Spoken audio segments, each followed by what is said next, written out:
আসসালামু আলাইকুম ওয়া রাহমাতুল্লাহ। প্রিয় দর্শকবৃন্দ, আজকের ভিডিওতে আমরা জানব হযরত মুহাম্মদ সাল্লাল্লাহু আলাইহি ওয়াসাল্লাম কিভাবে মক্কা থেকে মদিনায় হিজরত করেছিলেন এবং তার সাথে কারা ছিলেন। আপনারা যদি ভিডিওটি দেখে থাকেন তাহলে অবশ্যই আপনার বন্ধুদের সাথে শেয়ার করবেন এবং কমেন্ট বক্সে জানাবেন ভিডিওটি কেমন লেগেছে। চলুন শুরু করা যাক। বন্ধুরা, এটি পবিত্র নগরী মক্কা। রাসূলুল্লাহ সাল্লাল্লাহু আলাইহি ওয়াসাল্লাম মক্কা থেকে মদিনায় হিজরত করেন পাহাড়ি পথ ধরে। আর এই পাহাড়ে তিনি হযরত আবু বকর রাদিয়াল্লাহু আনহু এর সাথে 3 দিন অবস্থান করেছিলেন। মক্কা থেকে মদিনার পথে যে সাধারণ রাস্তা ছিল, অর্থাৎ যেখানে মানুষ সাধারণত যাতায়াত করত, সেই পথে তিনি যাননি, বরং তিনি বিপরীত ও দুর্গম পাহাড়ি পথ বেছে নিয়েছিলেন। কারণ তখন তাকে জীবিত বা মৃত ধরে আনলে পুরস্কার ঘোষণা করা হয়েছিল। এখানে আপনারা 2টি পথ দেখতে পাচ্ছেন।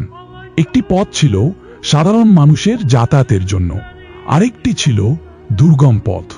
রাসূলুল্লাহ সাল্লাল্লাহু আলাইহি ওয়াসাল্লাম সাধারণ পথ দিয়ে যেতে পারেননি, কারণ সেই পথে গেলে তাকে ধরে ফেলার আশঙ্কা ছিল। এই কারণে তিনি পাহাড়ি ও জনশূন্য পথ বেছে নেন, যেখানে সাধারণ মানুষ যায় না। সেই পথেই তিনি মদিনার উদ্দেশ্যে রওনা হন।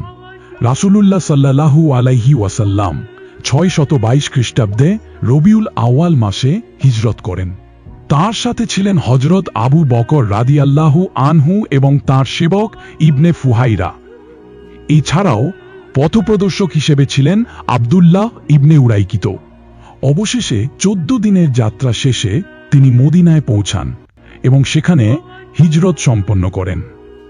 রাসূলুল্লাহ সাল্লাল্লাহু আলাইহি ওয়াসাল্লাম অত্যন্ত সতর্কতার সাথে এই দীর্ঘ পথ অতিক্রম করেছিলেন, কারণ মক্কার লোকেরা তাকে খুঁজছিল। রাসূল সাল্লাল্লাহু আলাইহি ওয়াসাল্লাম যখন হিজরত করছিলেন, তখন অপরাজেয় বীর খালেদ বিন ওয়ালিদ ইসলাম গ্রহণ করেনি। মূলত তিনি মক্কার লোকদের সাথে রাসূল সাল্লাল্লাহু আলাইহি ওয়াসাল্লাম এবং রাসূলের সাথে হিজরতরত সাহাবীদের খুঁজছিলেন। আজকের ভিডিওর মূল উদ্দেশ্য ছিল আপনাদেরকে দেখানো রাসূলুল্লাহ সাল্লাল্লাহু আলাইহি ওয়াসাল্লাম এর হিজরতের পথ কতটা দীর্ঘ ও কঠিন ছিল। বন্ধুরা, ভিডিওটি ভালো লাগলে অবশ্যই শেয়ার করবেন এবং কমেন্ট করে জানাবেন আর আপনাদের কেমন লেগেছে এই হিজরতের গল্প। আজ এ পর্যন্তই। আল্লাহ হাফেজ। আসসালামু আলাইকুম ওয়া রাহমাতুল্লাহি ওয়া বারাকাতুহু।